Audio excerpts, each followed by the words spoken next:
there during starting soon.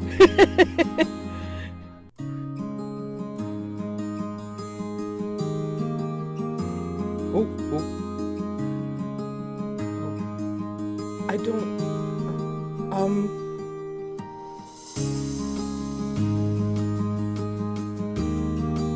Sorry, everybody. Okay. Okay, that's fine. All right, cool. Live.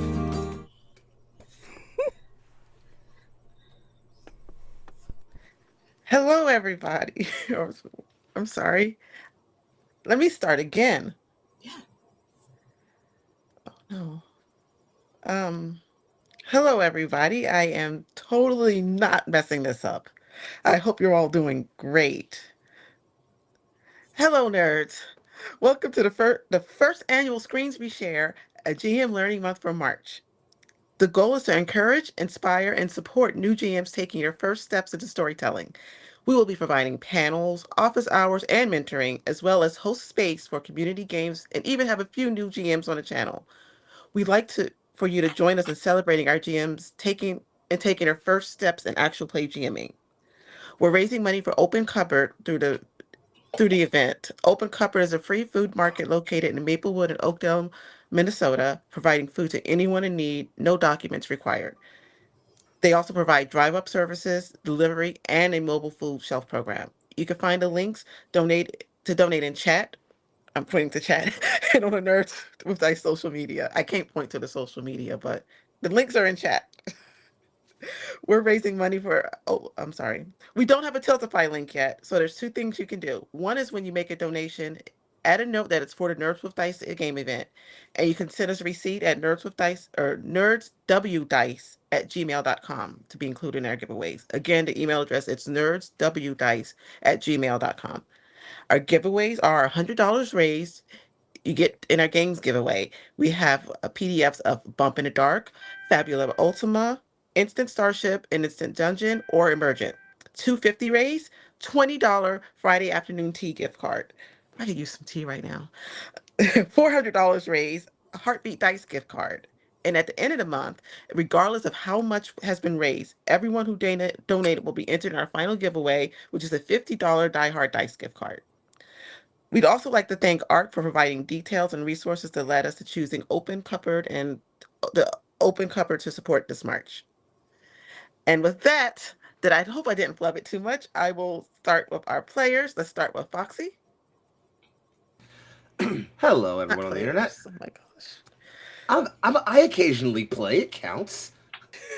Hi, everybody. I'm Foxy, aka Big Foxy, also known as your favorite Fox Philly's finest.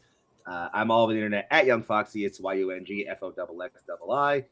I am the creative director of Neon Lights Roleplay, a lovely little group of nerds who hang out and do cool stuff on the internet occasionally, supporting marginalized voices. And I am very incredibly happy to be here with all of you. And Val. What's up, everybody? My name is Valdranth. I use any and all pronouns. I have a channel on Twitch. My shtick is that I produce actual play content for me and my friends. I consider my Twitch space and my Discord space my digital house. So take off your shoes and do what I say. Or you can leave. That's my rule. And that leaves me. I'm Janie. I do not have my own space that I use actively, but I do love putting together games and tables and just I love APs and TTRPGs in general. It's my favorite thing to do. And I love making them easy for people because I don't think it should be a hard thing to have games and fun and do it safely. And with that said, I'm going to get started. So my first is I'd like to learn more about your spaces a little bit. Like for Foxy and Val, like what are your spaces like? How did you come up with them? Val, you want to take this one or should I go first? With you. You're right. It's not February anymore. So, hi. Damn it! You can't do that. That's my joke. My ninth great grandmother. Okay, no. Anyway,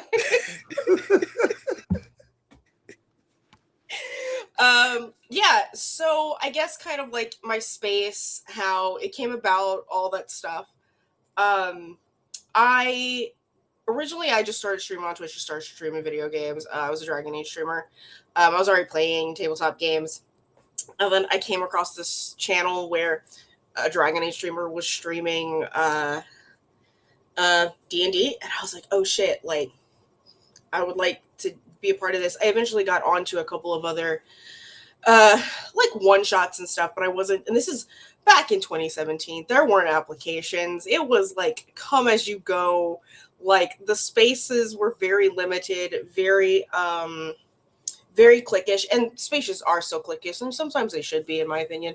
And the I just wasn't getting into games and stuff like that, and I was like, I'm a grown person with a film degree. I can do this.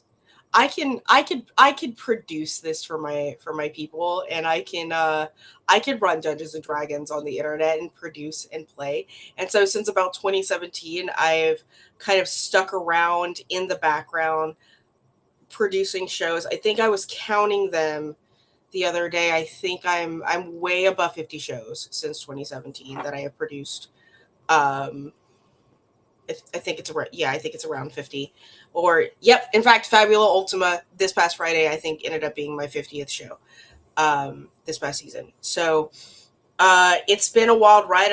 There's been a lot of ups and downs. There's been some autistic burnout. There's been like I think 2022 was a fever dream for me at some point because worked really hard in 2020 and 2021. But like I was saying, my space is for me and my friends. I like making new friends, so come and hang out with me sort of thing. But it's also a way to, because I know there are some spaces that are like, this is a community and everybody has like a say-so and everybody will get paid their 5 cents for showing up. And I show up and be like, bro, I make $20 a month doing this. Okay, I need to pay Zoom. And Google, okay, like and Adobe to make stuff. I'm gonna do all of the labor for you. So behave yourselves, take off your shoes, and have a good time. And if you don't, I'm gonna have words with you, sort of stuff. And that's just to set expectations, right? It's to be like, not everybody is gonna. I actually don't want everybody's input because it's not your house, it's mine kind of ordeal. But I did that because there was a lot of people that would say the same things like, oh, we're a nice little community and stuff like that. And really they were just there to exploit people and make profit off of them. Like I've run into spaces like that, especially marginalized voices and as well. There's a lot of tokenization that was happening back in the day. There's still a lot of tokenization that happens these days. But I was just like, I know what I don't want to be. And the best way to do that is just to be myself in these spaces. And so here I am, running 50 shows in. God damn it. Like, shit. Catches up with you fast, doesn't it? I know. And that's not including what I've been on other channels, because I go to other channels. Because the best way to advertise your space is to show up in other people's spaces. Yeah. Yeah. Anyway, Foxy, please go so I can shut the fuck up. Okay, all right, fine. Thank I'll you. say words. All right, I had to think about it for a bit. Okay, all right. So, I'll take you back. The year is, I don't know, 2018, 19-ish, maybe 2020, just about. I have been in like the AP space in general for maybe only about a year or two, in a couple of other places. Like I've met a plethora of incredible people on the internet. I've played in a couple of games, and I'm having a good time with it. And I've had prior experience with like RPGs and things before then, mostly just hanging out and playing with my friends. But, eventually I kind of start bridging on this idea. Actually, what happens is a random thing happens and I get my hands on the Cyberpunk Red PDF. And I rip through it and I go, I want to play Cyberpunk Red so damn bad. So I gather up a couple of friends from online. And originally it was literally just, do you guys want to hang out online and play Cyberpunk Red? That was it. It was a couple of friends we put in a Discord server just to play that. And at some point, I want to say it wasn't me. It was someone else who was like, hey, what if we streamed this? And at first it was like, I was like, kind of like, I don't even know. It seems like too much. But like, sure, I know enough talented people who know their way around handling these things. And I've met lots of great people doing this AP stuff for a bit. And it's kind of fun. So why not? And so what became, and that kind of just like became a really rapid spiral from there over the next few months of, okay, sure, we'll stream a Cyberpunk Red game. Okay, we'll make a Discord so folks can hang out if they want to talk after the games and stuff like that. Okay, we got people here. What if we ran a second game? Oh, okay, well, we're running 2 or 3 games now.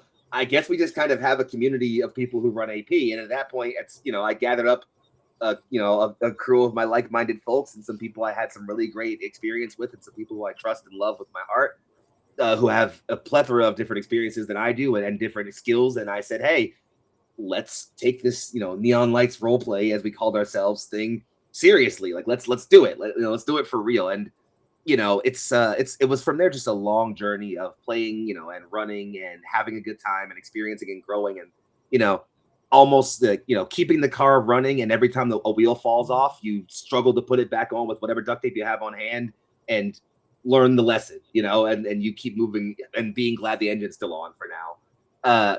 I'm a really big person on like giving respect to my OGs and like people who like have brought me up in the space. So like I'll give a couple of shout outs real quick of like one, the legend himself, Cole Robbie, as like the man who like showed me what running an AP community looked like. Like not only did I like get brought up through his community and through his spaces that he like brought up and integrated, but I had so many questions for him in the beginning of like, how big should we want to make our Discord? What channel should we make?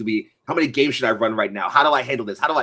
And like every, I was the annoying kid in his ear every 5 minutes, and he just treated me with so much respect and like patience and care, and like let me build myself off of the questions that I asked him. And between that and the great friends, that kind of built up for a while. And Val, you had a really incredible point about like making your space for what it is and making it a place where you and your friends are comfortable and not worrying about just being a comfy community, because there are too many comfy communities that aren't all that comfy in the space. And, to shout out another OG, the fucking GOAT DMF Saint himself. Like Saint is someone who I've looked up to creatively for so many years. And I sat down with him one long night after a session we played of an RPG. We were just talking long and hard about what we do in the space and his community and the way he runs it. And he said categorically, I treat my community like a production company where me and the people who I trust to play games with run different games and shows for people online. And if people want to hang out in their Discord, that's cool too. I asked myself very early in, do I want to build a community or do I want to build a space for production? And I spent a long, long time really thinking about, okay, what exactly is Neon Lights supposed to be? What are we? Why are we here? And the answer that I've settled on, the answer that I refer back to on so many things, it's on every player application we put out, is that Neon Lights exists to uplift marginalized voices through the use of creative storytelling and like RPGs. It's the thing that we do. We gather up good people, we tell stories that hit hard, and we uplift the people who need their stories told while we do it. It's just those 3 things. And it's been those 3 things for so many years that having that guiding star has been so important to me. And it's just literally, in doing so, trusting that the people I have around me understand and appreciate that mission and that vision and how important it is to me and how necessary it is to me. And like holding that in everything that we do, in every charity that we choose, in every show that we run, in every table that we build, in every story that we let be told in our community, in every person that we have in our community, and everything that we do in our community. It's always about finding the people who have historically had their voices put down and suppressed by oppressive voices and giving them the room to speak, letting them tell stories that matter and are punchy and important to them because they deserve to have that voice. Like, and it's been so incredible for me. Like, one, by virtue of the people that I've met, like just the people that I've gotten to have around me, and then the people who have like met me and changed me. But like beyond that, it has been so incredible to see the kind of stories people can tell when you just give them the space. Like when someone comes to you and says, hey, Foxy, I want to tell a story that's this. And you say, cool, show me what it's like. I don't know this. I don't know the story you're trying to tell, but I trust you to tell it. and I trust the people that you've gathered around you at your table to tell it with you, and I trust you all to keep each other safe while you do it, and I trust me and my team to give you all the support and all the resources that we can to do so in the process. And as long as we all keep doing that, I go to sleep every night happy. And it's as simple as that. Like, I don't know. I can't give you like this was the plan. This is just kind There's of the way no it worked out. plan. You just did it. This is just the thing that there was happened. no plan ever. But that's NLR. That's my Neon Lights roleplay. That is the patchwork, titanium rusted string shoe budget mess of a ship that I run, and I love my fucking crew.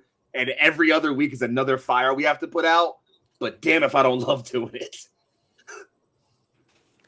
So say that someone is in your this nice, I want to say community, this nice little server community that you have, and they want to run something.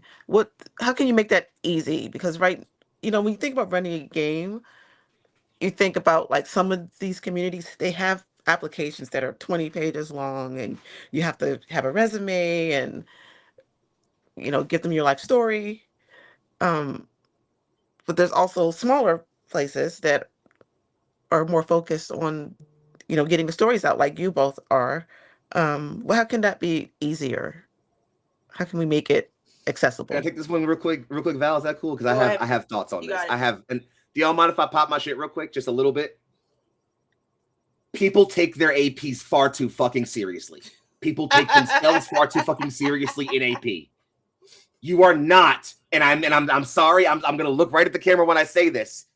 You are not a AAA production studio with the budget that you can afford to make people put in resumes in their applications. You're not that. Stop trying to be that. What you are and what you can be is a space where people who like telling really good stories, who like playing RPGs, can show up in your space and have a good time playing a game. And if you're lucky and you have the people around you and you put the work in, that lovely story those people tell can become a really good production that people outside of them can enjoy. It's two separate pillars. People treat it like it's got to all be one thing. Oh, well, we only want top tier role players who know their way around the intricacies of storytelling. And shut up. Like, what you urgently need are people who have stories to tell and who want to tell them, and you make them comfortable telling their stories. And I promise you, for those people who look at, I don't know, your Critical Roles, your Dimension 20s, your whatever, and says, I want to do that. I want to tell those great, incredible, powerful stories and have these wonderful productions that people see. Just get people comfortable telling their story on the screen, and you will be fucking amazed what they can do.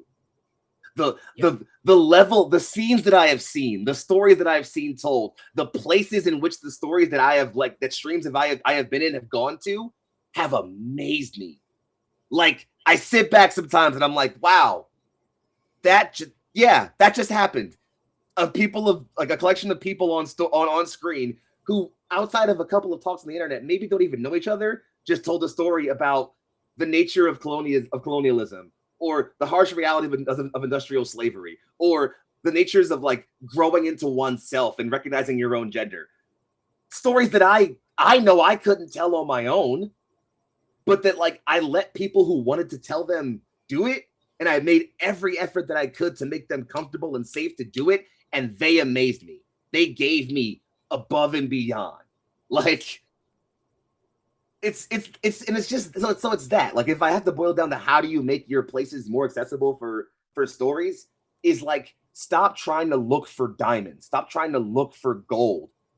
Stop trying to look for outstanding role players. Make them. Just take the people who have been doing this shit for years, because the people have been playing RPGs for their longest times. Make them comfortable, make them safe, and tell them to go there. And they will. That's it. Coal and diamonds are all made of carbon. I don't know, like you press it hard enough, it becomes one.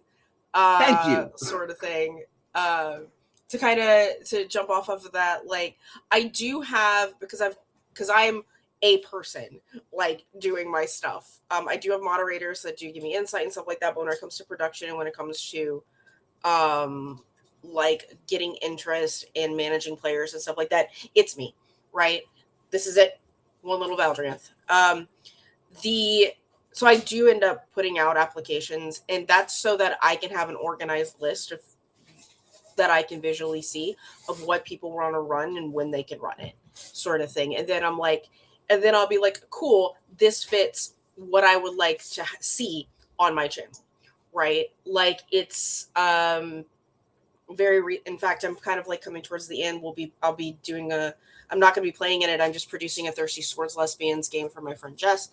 And yes, very good. We had to do 2 application processes because we didn't have enough. Because I also have this thing for APs. I like to have at least 50% of the players not white, sort of thing. But also I don't like to tokenize people.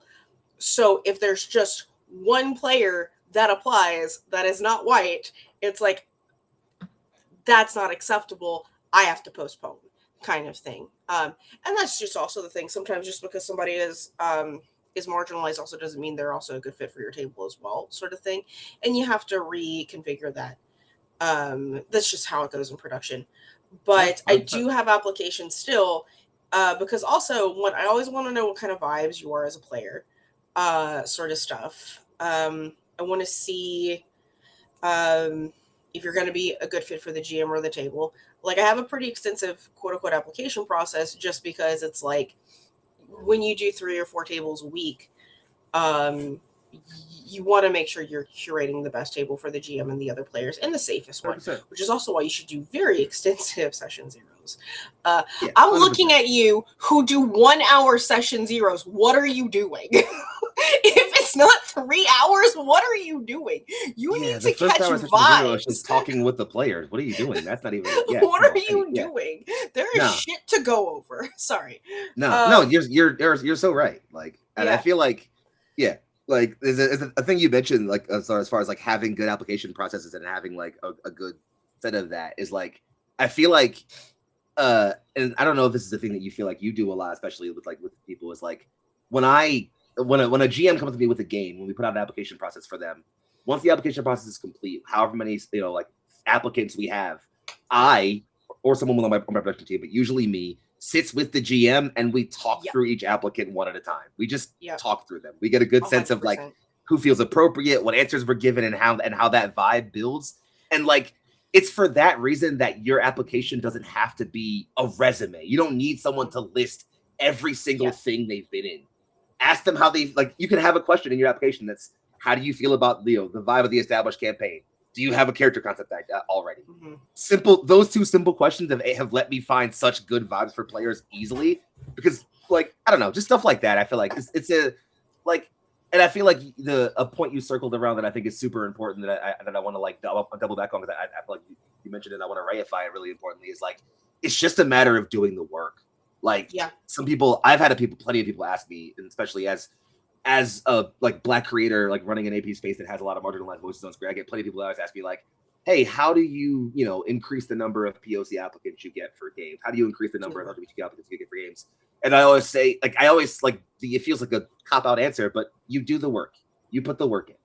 If you look at an application you have for a game and you're like, hey, I got 12 people here and 2 of the applicants here are POC, I need to go back online and specifically put this application back out and say, I am looking for more POC voices for this game. Because I need to push this game back. You don't need to just have like the minimum, like your quote unquote minimum amount that you're comfortable with POC of people having there. You need to have backups for your POC, because if both of those people end up not vibing and dropping, you're after session 0 or whenever, you're just stuck with a bunch of white people. Like you have to have like a certain level of like backups for backups, like kind of thing. Speaking of that, go ahead. People dropping games like 1 or 2 sessions in. I haven't had that problem in a long time. I've not had that problem in a long time, because I give 2 weeks after my session 0 before we start games at least. Because I'm just like, listen, this is part of session 0 is, do you vibe? And Thirsty Swords Lesbians, I had somebody that did end up dropping during session 0 during our break time, because this person came to me and was like, this is not my vibe. Mostly because, the application process did set expectations that there was going to be a lot of sexual themes because it's Thirsty Sword Lesbians, a lot of romance. And this person came to me and was just like, I am not comfortable because I don't know these people very well with this type of subject. And it's like, no problem, not an issue. This is why I have backups. And this is why we do. And then when you recast, you need to do another session 0.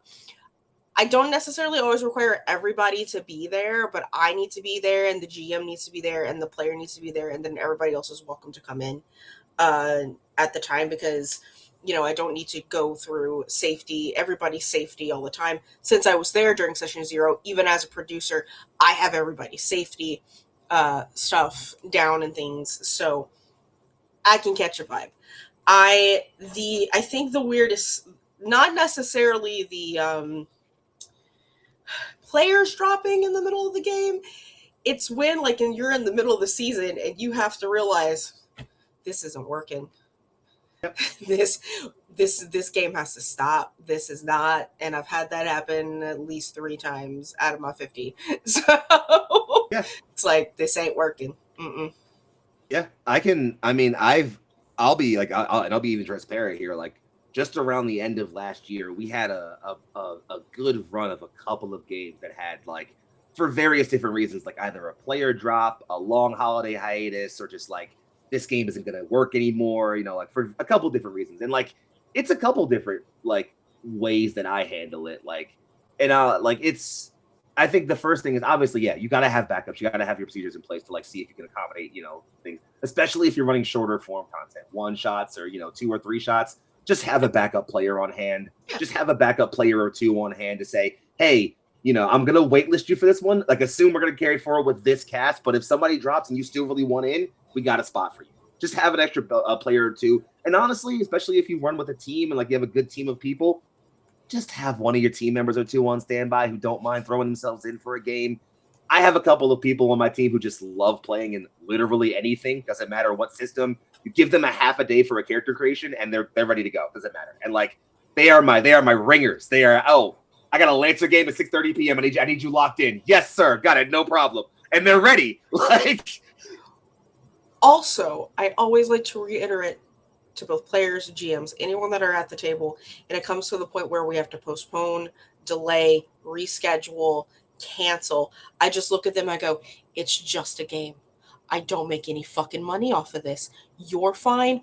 We're fine. It's just a game. Please take care of yourself. People over production is the motto. It is a motto I repeat maybe once a week, but people over production. And that goes for everybody involved in the process of production. Your GM, your players, your tech team, your moderators, your everybody else involved, your viewers, people over production.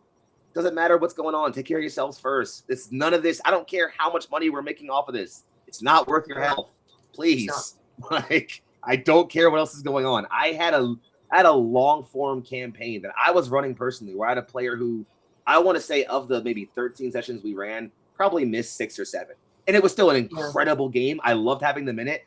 They were also going through the finales of, having a child. So I was like, hey, you're going to miss some games.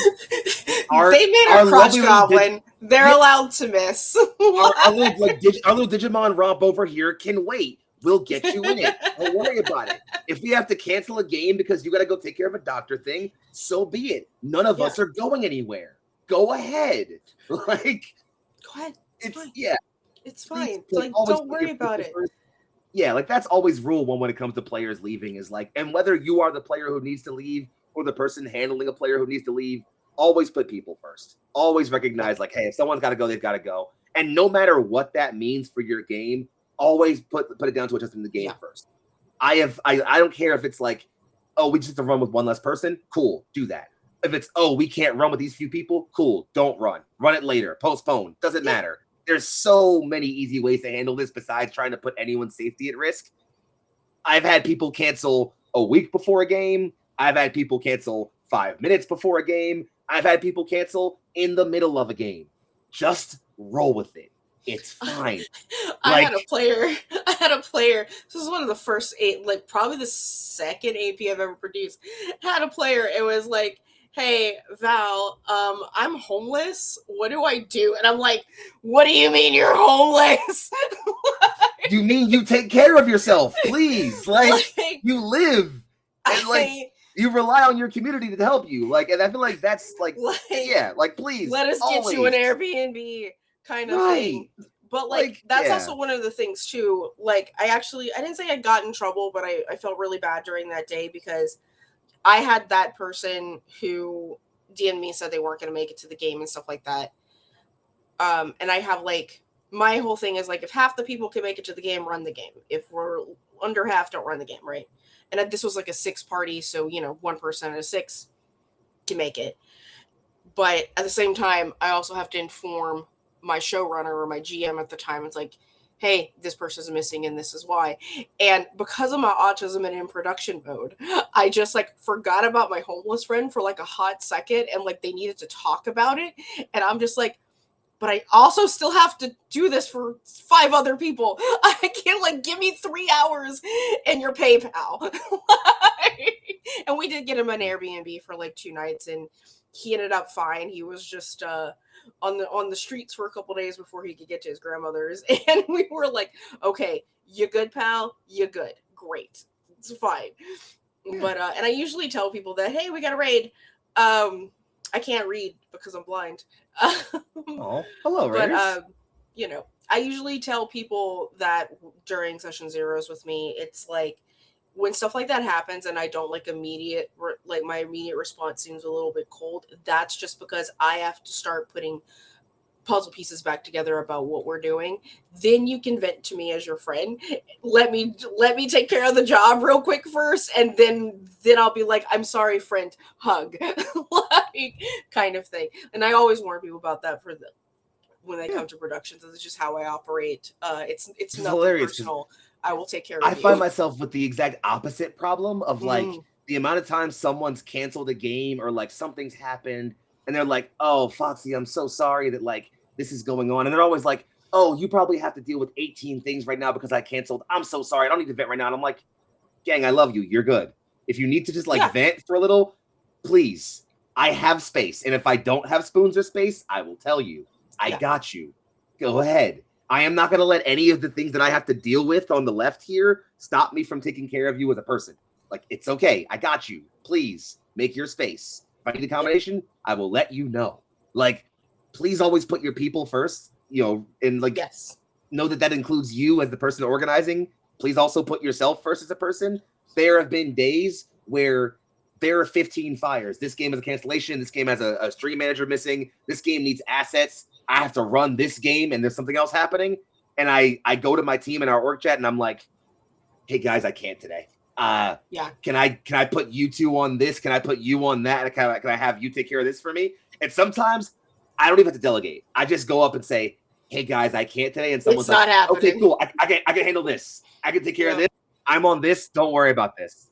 And like, please lean on your people. Lean on the people around you in your space, and like never let anything that's happening as a runner of games or anything like that supersede or override your ability to take care of yourself. That's always, always, always going to be first and foremost. And that extends to everybody else involved in the process. We are all people, and people come before production. It's a very, very simple way to handle that. Yeah, it is. And it's really good to, like, I like what you've all said so far, to kind of go with it, lean on your team. What I was going to ask next about was the organizing part. There's about, I think, my last count, there were 4,732 game systems that we could choose from. Oh my God. What? That's lowballing it, to be honest. I came up with that number, but there's a lot of games. That sounds like lowballing. Mm-hmm.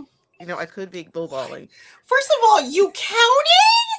Who does that, JD? You don't need to stress me out about more choices. Here's the funny thing. Because this is Janie, it's like it can either be that's a made up number out of nowhere, or Janie actually went somewhere and counted a list. Fair. It could be either one, and both are equally possible here, is the reality. That's fair.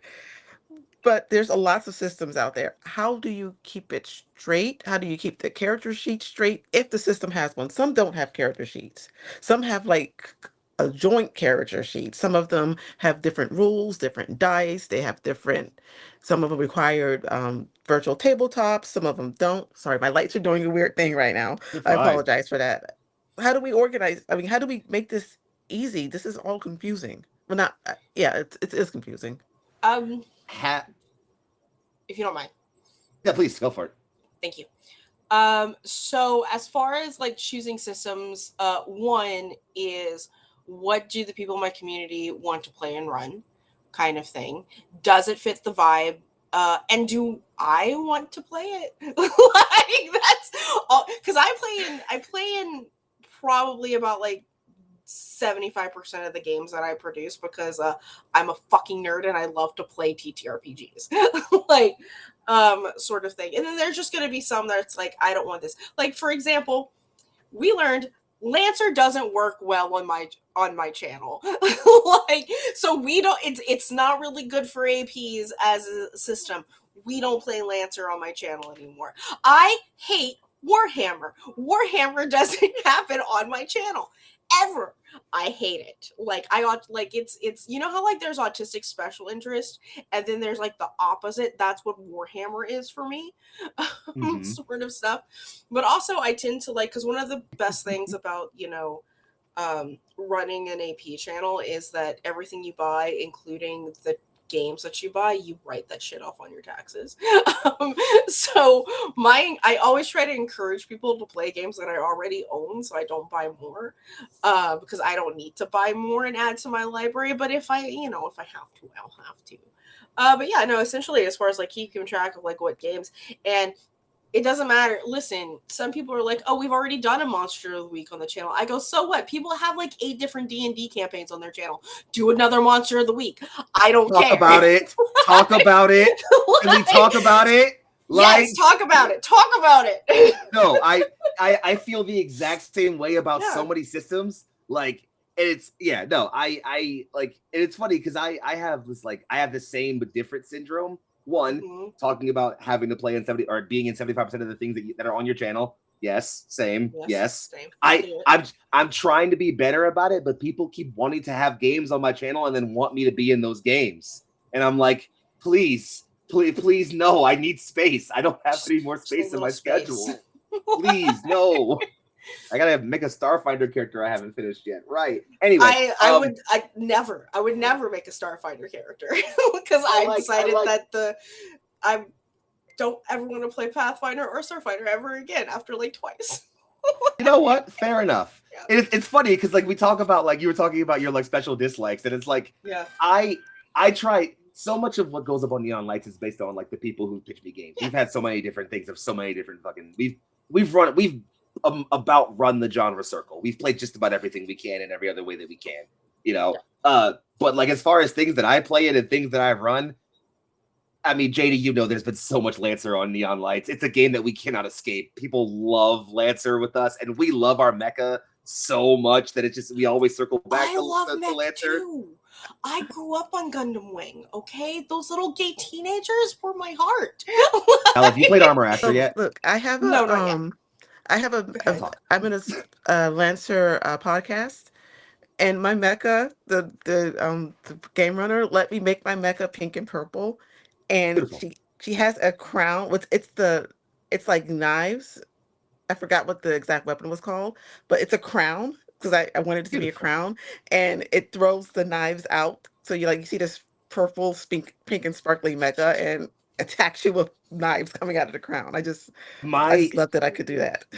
My thing that I've become such a big fan of, and I've done it with so many different things, is I love taking people who don't have any exposure or experience with a certain IP or genre and being like, come play this game with me. I have done it with Warhammer like 3 times. I've done it with like Lancer and or other insert mecha game about 7 different times. I've done it with Digimon. I've done it with Transformers. And like, if I have a special interest, I will find a way to either play that special interest or a thing very similar to it as a campaign, I will find at least one friend who has never heard of that thing, and I'm gonna go, come here. You're gonna have some fun now, please. And it's always so much fun for me. But to actually circle back on the original question of like, how do you organize all the systems you run? One, I have a document, which is Foxy's endless list of stupid ideas, which is just me. It's a long list of campaign blurbs and like systems, just lists of things that I'm like, I want to play this with this campaign, this system, this campaign idea. And there's, I don't know, 4 Lancer ideas on there, 2 Starfinder ones, 3 other assorted to insert indie mecha games. It's loaded full of ideas. And that document is public. Anyone in my community, especially if you can't find the link, you can just ask me for it. I'll just give you it. And people can leave comments on it. People can leave little reactions on it. And it's an easy way for me to easily go and see, like, okay, of the 30 million ideas in my endlessly like cycling brain, what are people feeling? What seems like it'll be fun? What might be a good thing? And sometimes I'll just pick a random one that no one's talking about and go, I'm running this now because I really want to.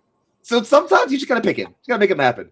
But like the thing that I think is most helpful for me is just like, and I'll cycle back on this, I have a really good team.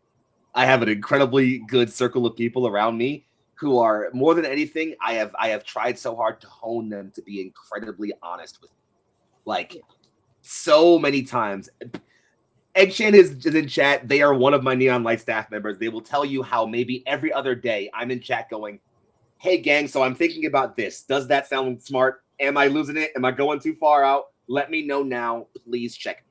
And that goes for when I have a game idea, when I have a community event idea, when I have a production idea, when there's someone in server being a little bit too off kilter and someone needs to check them, and I'm not sure how to use my language properly, when something happens on social media and I need to make sure that I'm saying the right thing so I don't represent myself poorly or my community poorly, whatever's happening, I am so quickly to be like, hey, gang, this is where I'm at. This is what I'm about to say. Someone check me now. Like, just having good people around you, people who have different brains than you and can sort things differently than you. I can't schedule. Deadlines are my anathema. I simply cannot do it. I have a person on my team, my dearest darling Michelle, who is our scheduling guru. She handles our Google Calendar. She handles our Discord calendar. She handles scheduling and rescheduling games and events and cancellations and all of those things. And she is my go-to when it comes to those things. If I need to find a place to put a game, I ask Michelle. If I need to figure out where to move a meeting, I ask Michelle.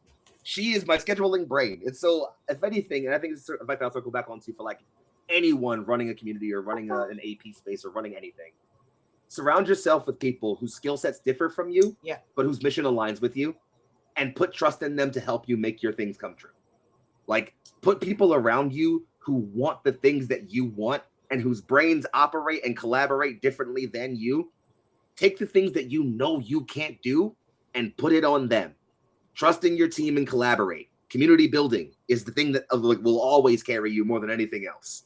Like, that's the only piece of advice I can give. Is just have good people around you who work well with your brain and trust them to help you. If you can do that, you're probably already good. I literally just had a friend come to me earlier and was like, hey, Val. And I'm like, yeah, it's like, your Discord's kind of ugly. Can I pretty it up for you? And I was like, yeah, because this is not my role of expert. Like, I don't have, it's not that it's not something that I can't do, but there's just not the spell slots in the brain to do it, sort of thing. It's like, I'm doing all of this already. This is like a no-brainer. And I have a hard time asking people for help because I am hyper independent. Especially when it comes to production. It's like, it's almost like everybody made me do the school project or something just to make sure that it's right. And I was like, of course I'll do it. I have to make sure everything is correct because autism, like, sort of thing. And I was like, yeah, sure, I'll make you a mod and you can do whatever you want. I'm not, and if I don't like it, I'll tell you, sort of thing. But also kind of bouncing off the fact is like having people there to check you, and that's essentially what my mods are there for. It's to check me and to support me because, and I have a diverse group of people that I have known for a significant amount of time that I have put in there and be like, I am mad about this. what do I do? Like, sort of thing. I've had some things very recently come up that I really had to lean hard on them because it was just things got very personal for me. And the thing is like you can't moderate a situation when it personally affects you. So you have to be able to lean on people who know you well enough and know your vision enough to take care of you and the space, sort of thing. And that's what they did. And they were pretty fantastic about that. So yeah. So we've got our games. We got, somebody's starting a game really easy. We got the system. We've got all the behind the scenes that our wonderful teams are taking care of. What about safety? How do we make safety, I don't want to say accessible and easy, but just make it so that it's part of the culture? Oh, I can be direct here. And this is like a thing that I'll put out in front of everybody right now. So Neon Lights Roleplay has a templated form that we use for consent and expectations. We have a form that we use that like we hand out to every table, whether it's a one shot, a campaign, and whatever. It has a list of items on them. It is a very specific list of things that goes very, very, very much into overt detail. And each one can be listed for each player person at the table 1 through 5. 1 is no thank you, I don't want. 5 is I'm super okay with this if it happens. It seems appropriate. The sheet automatically calculates everyone's score. Anything that averages out below 2 gets put in a list of forbidden things. Anything that averages above 4 gets put in a list of encouraged things. That sheet, not only does it go out to every single Neon Lights game, if anybody of you here have AP spaces you're organizing in, have home games you run, or just have tables you want to be more safe around, my Discord name is Young Foxy. Please contact me and I will happily get you a copy of it. It's not a thing that I have a problem giving out to people. It goes out to every single table that we do, simply because it has helped us avoid so much issue, and because we tell stories that can get so impactful and get so punchy and get so real. I have to make sure that we take care of everybody's space, make sure that everyone feels comfortable going to that level. So like having good templated safety tools is an important and necessary thing. Review them often. Every table, go over your safety tools. I don't care if you said it the first time. And it's always a living document. Exactly. Yes. Much very important. Living document. A thing that I go over with all of my tables as well is if you have a problem with a thing that's changed in your life, modify the sheet. You don't have to let anybody know if you don't have the space to. Just change the sheet. We'll accept it for whatever it is. The sheet will be reviewed. Please tell me so that I can have a heads up. So that let your producer and your GM at least know, I think, because I think also one of the things, like sometimes for me, just having a sheet is honestly not enough for me.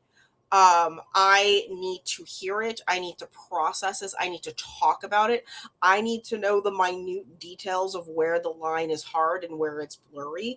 Again, that's just because of how my brain operates. Which is why during session zeros, we dedicate like an hour and a half, like essentially half the time talking about safety, lines, veils, and and things that are okay. On my own personal space, because I don't cater to children. We're all adults, mostly, like at least mentally we are, physically, I don't know. There's no permanent X card on my table. I let people tell the stories that they want to tell as long as everybody is capable of taking it and are able to communicate their safety tools properly. Like the only true X card is obviously no active sexual assault at the table. That is my thing. Because one, Twitch TOS. But for example, I don't ever want to take away what roleplay does for another person when it comes to catharsis. Sort of thing. We like if you are a survivor of SA and you need to work this out, and everybody is willing to sit there and like let you or support you, I think is a better word for it, to support that story that you want to tell as someone who has like survived that and a character that is going through that. I want to be able to be that space that allows that to happen, because sometimes we confuse safety and sanitization when it comes to stories. And sometimes when you're sanitizing these things for the sake of safety, I don't say for the sake of safety, for the performance of safety, it can really hinder the level of storytelling that marginalized groups can tell for themselves. Sort of thing. And I think I think it's very important to be able to have spaces like that. Don't get me wrong. I think it's very important to have spaces that they're hard lines everywhere as well. Those spaces need to 100% exist. And I mean, I think yeah. that like a thing that and this is like a thing that I can say I personally Mhm. experienced is like that can vary depending on the nature of the game and story. You know, Yeah. like I'll speak again as a racial minority, like as a Black man in America. Like there are campaigns and stories that I play in where I'm like, hey, I don't want the idea of like racial prejudice to play into this story at all. I don't even want to explore that right now. There is also the exact opposite, where a game will happen and I'll say, hey, this story has a really, really interesting angle to explore the idea of like, you know, racial prejudice and liberation. You'll want to go there with me. And like, I think that's the benefit of having those sheets and like letting them be living is like, you can decide that with your table, with your group collectively as you're building that story. To each other. Yeah, or literally. Like actually just talk to each other and communicate with each other constantly. And like this is I'll even double down on the personal stories here and say that, like I had a game recently kind of come undone for a plethora of reasons that aren't important to go into right now. But chief among them that I think was one that I recognized was things happening at the table that we didn't have enough time to actually talk about as a group during, before, or after they happen. And the thing that I ended up realizing was like, gang, we have a Discord chat. Literally, there's no reason why during a session, before a session, in between sessions, we can't just communicate about the things that we have that are going on, that we have planned, how we plan to react, what stories we can build from them, and so forth and so on. And it's like, it's such a necessary and important part of like remembering. I mean, Val said it perfectly. At the end of the day, we are playing a game. Even if it's a production, we are playing a game. And like, there is no reason why shock or surprise or anything needs to overtake safety and comfort when playing a story. And that's a lesson that I've had to learn very We want the characters to be surprised for things, not the players. Exactly. And I encourage this, and I do this when I was running games, and Janie knows because I just ran a game for Janie on a different channel. But like, if I had planned on something and I'm looking at the safety sheet, but I have something planned, I run a lot of horror. So there's always going to be stuff. Horror is my genre of preference, specifically body horror. We love it. But one of the things that I do is like, if I have plans of something that is potentially triggering, I let everybody know as soon as I'm like, my shower idea is here and it's going to have this. And I need to know what, if it's not on the sheet. But that's just because nobody thinks it would have come up because of the type of game it is. But this is my idea. This is the sheet. I encourage all players to do that. I encourage all GMs to do that. Like, just ahead of the game, give people time to prepare for that. And another thing, during the game, it's very hard. This is why I think sometimes for certain games, it's very important that there is just a sole producer and not a producer and GM, because GMs will get stuck in their stories. There should be somebody there watching the cast and making sure that the cast is fine. I very personally, when I'm producing and playing, I don't like chatter in my side chat in the call. I do like in the Zoom chat or the Video Ninja, because if something is blinking up, it's safety. Like, that's like, that is what's happening here. And for me, like, that's a thing for safety. Is like, I need chat to be quiet. Go chatter in Discord, please. Go chatter in Twitch chat, because we need to keep those views on Twitch, because Twitch is being weird about views right now. They're not counting lurkers. Go talk in chat. But if it's not something that we have to immediately communicate with each other, like timing, safety cards, or like I'm getting up to go to the bathroom, my fire alarm's going off, please don't put it in chat, because I will desensitize to that so quickly. Totally fair. Like, if there is just not a designated spot for safety during gameplay. It's an effective tool, definitely. It's an effective tool, having a dedicated spot for safety. Everybody, decompress after your game together. Talk about your shit together. Give each other 30 minutes to fucking talk to each other after, because you know what we don't want? We don't want character bleed in this house. Okay, I used to role play on LiveJournal. I know. what Character Bleed does to people, and they just did text based. Okay, like Yep. have you like I know about the Final Fantasy house. Okay, You stole my next thing I was going to say. Go Was ahead. the cooldown after stream, the stars and sparkles, or whatever. Stars, wishes, What and do we treats. do? Stars, wishes, and treats. I mandate these. You don't have to say them after stream. It's okay if you gotta. Sometimes I end stream and I'm like, gang, I need to lay down. I love you all. Here's a quick 1-2. You guys are great, and then I'm gonna go to sleep. But if you don't put them in call, you put them in the Discord afterwards. But I mandate after every stream, you give me at least 1 star, one thing that happened that was dope. It could be a thing that somebody else that you thought was dope. Most of the times, everyone gives everybody else a star. So everyone gives like your star is number of players because you're giving a star to every other player, and also the GM usually. You also give a wish if you'd like. I'd love it if this thing happens, or I can't wait to deal with this thing, or I'm super excited for insert thing. Something like that. A nice little simple wish of like, I'd love it if we can handle this thing somewhat. GM too, by the way. GM's also included in this whole process.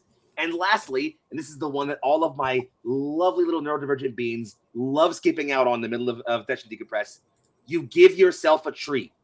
You say one thing you did that night during that stream that you thought was really cool or fun or you enjoyed doing. I don't want to hear, I'm not sure, I didn't do a whole lot tonight, or, oh, I don't really want to. No. Stop that. Giving one yourself nice thing grace about and yourself. giving yourself love. Yeah. This is important for decompression, is giving everybody else their flowers. Please do not skip your treats. Necessary. Here's the thing I also would like to. I love Stars and Wishes as a system. I really do. However, it has come to my attention that sometimes Stars and Wishes does not facilitate when somebody has a fucking problem. And that is something somebody was like, well, everybody else is having fun, but I didn't, and I don't know when to come up with that, which is why I have left a space in during decompression, because everybody has to get up, because I was like, all right, we're done, go stretch, go to the bathroom, do all this kind of stuff, right?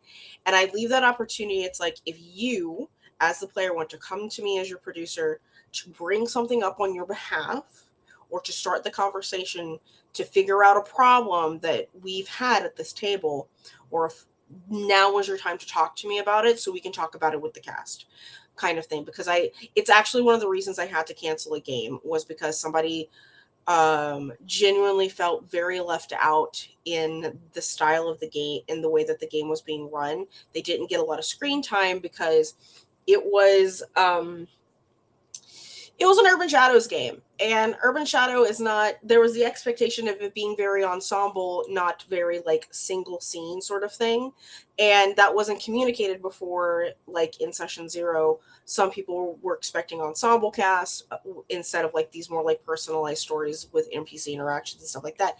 And because of that, we had a person that was like getting through their scenes really quickly, so because they didn't want to take up space, not realizing it's like no, take up your space. And because of that, we ended up having to cancel the game because of that. And so now I'm just like, if you have something, and of course at any time if anyone has a problem, they can always bring it up to me. Unless it's with me, then bring it up with somebody else, because that's kind of weird, and then they'll bring it up to me. Usually the GM, if I'm not the GM, is sort of my co-conspirator, and that if they have a problem with me, to bring it up to them so that they can come to me about it. But yeah, you do also need to create a space during decompression or after the game where it doesn't become overly positively toxic, kind of thing. And as much as it's very important to praise each other and congratulate each other and all that kind of stuff, I think it's very important. It is also very important to leave space for people who have had a problem and need to talk about it.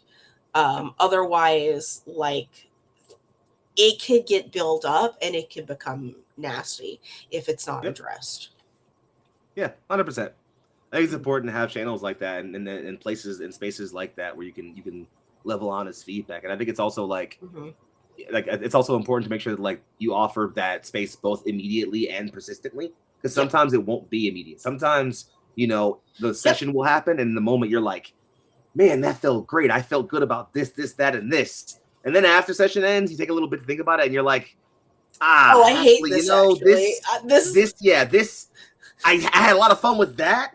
this maybe not so much, and I don't want to skip over that. So can I bring this up a little bit later? Like, that's I think a super important thing, and I think like also like establishing like where your space of comfort with that is, and this is like a thing like for me, I always personally say like, I'll take it. It's not a problem. Whatever your problem is, if it's with me, somebody else, I will always process how I feel about a thing I have been told in the aftermath of addressing it. If you tell me I have a problem with insert thing, I am going to hear that problem, and meet you where you are first. And then afterwards, after we talked it out a bit, I could say, gonna be honest, that did kind of feel a bit crummy, unfortunately. You know, I think I'll be okay, but you know, that did feel a bit bad. It's unfortunate to hear that. You know, whatever. But like, it's important to have a channel, have a space wherein if you have a problem, it can be leveled. The thing that I always tell my teams, my players, and my GMs is always like, that dog's if you have like, to communicate, she's she's very much a diva. If you have something that you need and you need to communicate to that somebody, have someone you can speak to. It might be your GM. Odds are in most places it'll be your GM. They are usually your best point of contact for a game, right? Sometimes it'll be your producer, or you know, someone else on the staff team of whatever place you're playing in. Sometimes it'll be someone else that you're playing with who is like, you know, your really good friend you trust, who you know can advocate for you well. You say, hey, I can't really speak to this well, but could you maybe talk to the GM about this? Have a person, have someone you can speak to if you have a problem, who you can rely on to help you advocate for yourself or help you start that conversation. Like, it's necessary to have that channel. Have them both like spoken, like as people, as the team, have a place to say, hey, if you have a problem, people you can speak to are your GM, this person on staff, your stream manager, or I don't know, fallback person D as needed. Have people outright stated, but also be prepared for audibles. Say, hey, if you need somebody else, if you need to speak to a friend and have that person reach out to a GM or something else, that's okay. Follow the procedures that are best for your comfort and safety. Like, just be prepared for that and make that space. And that's really all I feel like is like those things are, I think, like necessary steps, I feel like. Yep, for sure. So we did it, y'all. We put it. Look at us, We all chat. talked about how to have an easy game organization and production. And you all made it easy. Is it? Did we? Did we Is really? it still Now we easy? did it? I don't know if it's easy. Well, I mean, I don't know. I feel like it's not easy, but it does become like muscle memory after a while. Yeah, like for sure. you've done it enough times. I can put together a player app or an overlay or a Discord channel or something like that in like my sleep. You just do it eventually enough times. Okay, so not easy. It's streamlined, kind of. And Yes. There it is. it's put together in such a Yeah. way that it doesn't always feel like a lot of work until you look back and you say, "Oh my gosh, what did I just So do?" true. Oh my god, how did I produce 50 actual plays? What the fuck? Yep. What the actual fuck? And I mean, one thing I just kind of want to anybody who's listening who's thinking of starting their own production and getting their actual plays out there, have patience with yourself, be kind with yourself. Like, this is an oversaturated space, so there's people, and ask, like, if you know somebody that does it, just ask. Like, most of us are not gatekeeping our techniques or what we're doing, like, sort of thing, because we're all passing around the same $20 every year. Like, so we're like to do this. So it's not, just ask, like, because what might work for some people might not work for other people. For example, I'm just going to give an example here. Here at Nerds with Dice, you guys are using Video Ninja and Ninja Caption. I hate Ninja Caption because I want to see everybody's subtitles. So I use a different subtitles because I don't find that it's accessible to the players to not see everybody's subtitles. So I use Google Meet for my subcaptions, sort of thing. And that might work for you, or it might work. You might not want to pay the $17 a year for your Google account to have the access to that. So you use something else. You do whatever is accessible to you, whatever is comfortable for you, whatever helps you work a little bit better, and what is safe and fun for your people. 100%. And I think along with that, like, set reasonable like goals for yourself and make them small morsels and celebrate when you achieve them. Like, I don't mean things like I want to hit 10 consistent viewers. Things like that are great, but sure, who cares? Like, set a goal of like, hey, I want to make sure that when it's time to go to break, I mute everybody and get us over to the break screen without screwing it up. That's it. And again, that's not shade to anybody. It's a mistake that I have made a million times and will probably still make in the future. It happens. But the first time you do it, the first time you make a whole stream go without too many hiccups, pat yourself on the back. Celebrate that.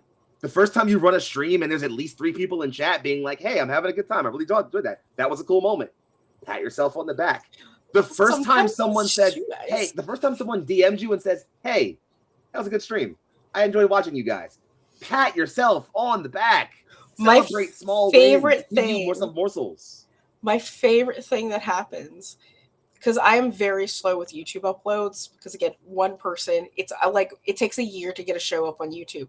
But when I just suddenly get someone that has found you on YouTube and has watched all of your VODs and does like a little comment and you have a fan on YouTube, you're like, yes! Oh, it's so good. Best feeling. It's like I messaged the whole group and I was like, we have a YouTube fan now.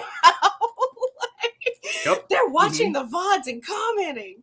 It's exciting. No, it's and like there are so many people I could shout out in my community who are just like incredibly kind people who like show up for so many things, who follow so many games, who are like, you know, constantly like contributing and supporting for so many things. And like, I don't know if those people know it, but like they are so much fuel for me. They are so much like meaning and motivation for me. Like it feels reassuring for me in my heart that like any single person can watch a thing that I do. It's a couple hours out of their day where they're not worried about the universe around them.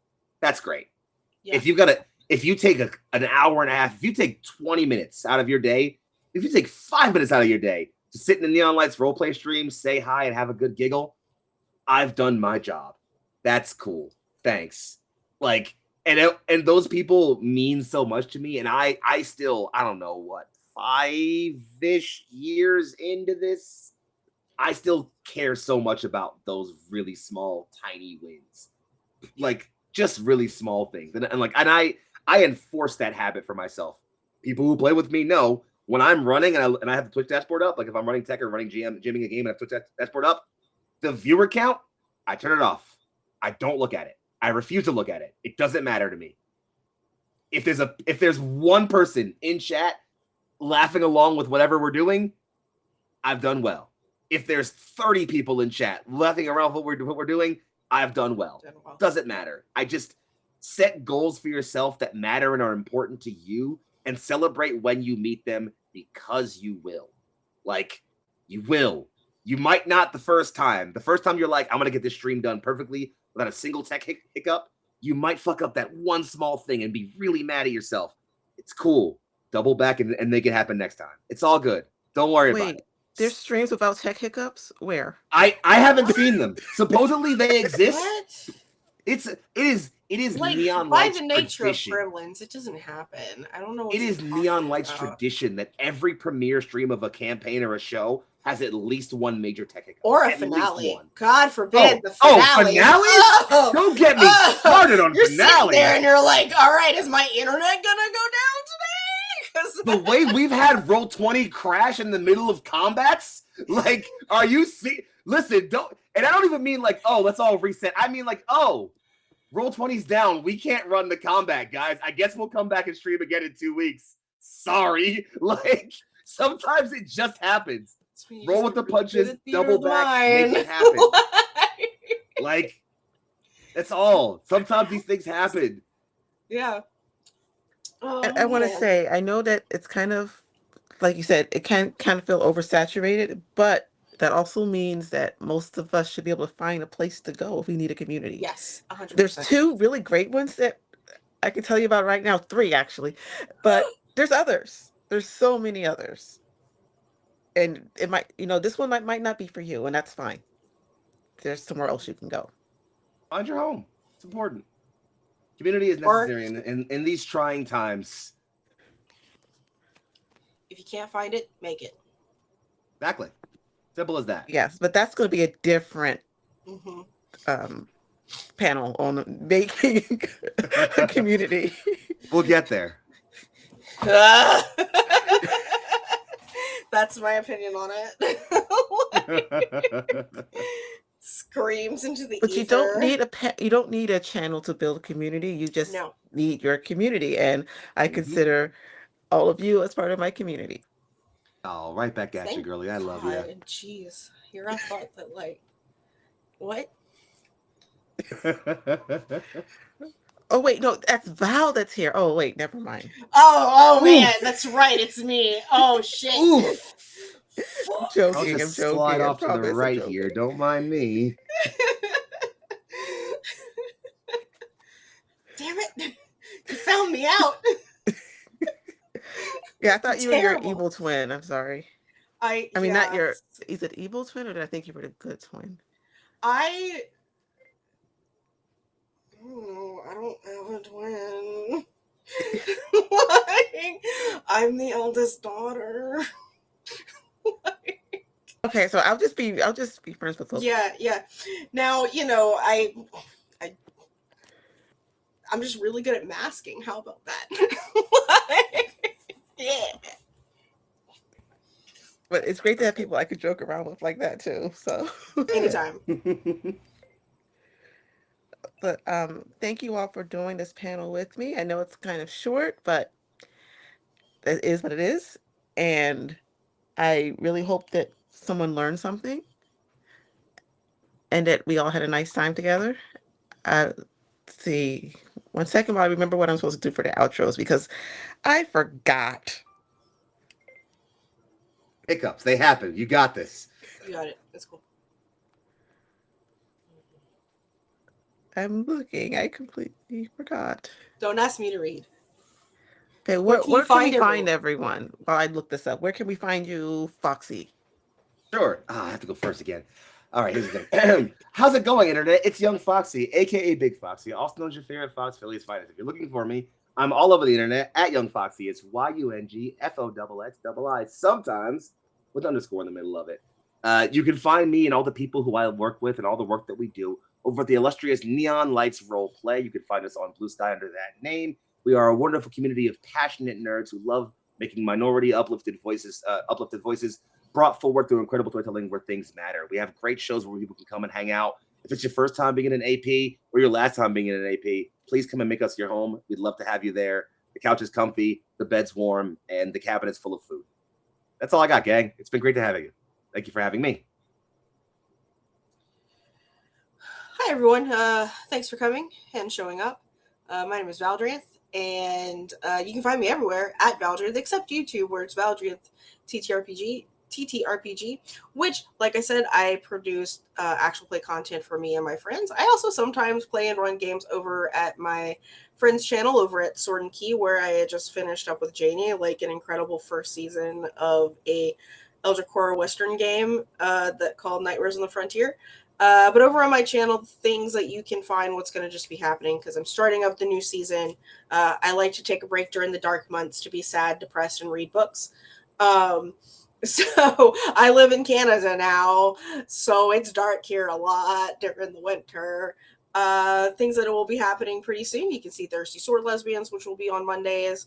I will be running my final season of my Morphs in the Dark game, which is an Animorphs skin of Blades in the Dark on Fridays pretty soon. It takes place in like my hometown of Central Louisiana in the 90s, so it's crazy. It's basically just my fanfic. I don't know what else. And then also in April, there should be some Vampire the Masquerade run by my friend Humalu.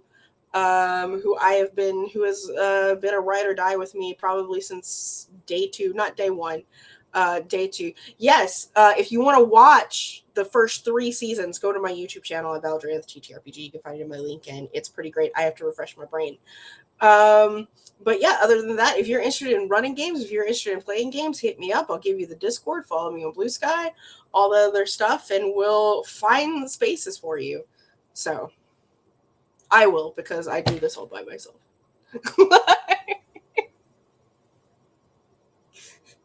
Okay, and that leaves me. I'm Janie. I do not have my own space right now. That I have one, but I haven't done anything with it for a long time. I just love to join games, and I like to run games. And I like to do it at random places. just pop up unexpectedly. So you'll get your surprise Janie at some point soon. I would like to once again talk about our charity, which is the Open Cupboard in Maple and Oakdale, Minnesota. Please, please donate because, it's a little tight out here right now for a lot of us. Our next games are Welcoming to Dawn with GM Monroe on March 16th at 11 a.m. Central Daylight Time. Weight of Winter with GM Gray on March 21st at 2:30 p.m. Central Daylight Time. And a Communication with Jilly on March 23rd at 7 p.m. Central Daylight Time. Those Silly. all look really fun. And I know Jilly because we were in a game together and have been in lots of games together a lot of different times. Favorite human. And I think that's it. Thank you all, everybody, for watching us. Again, I hope you learned something. I'll see you at the next table. Have a great night, everybody. Take care. Bye.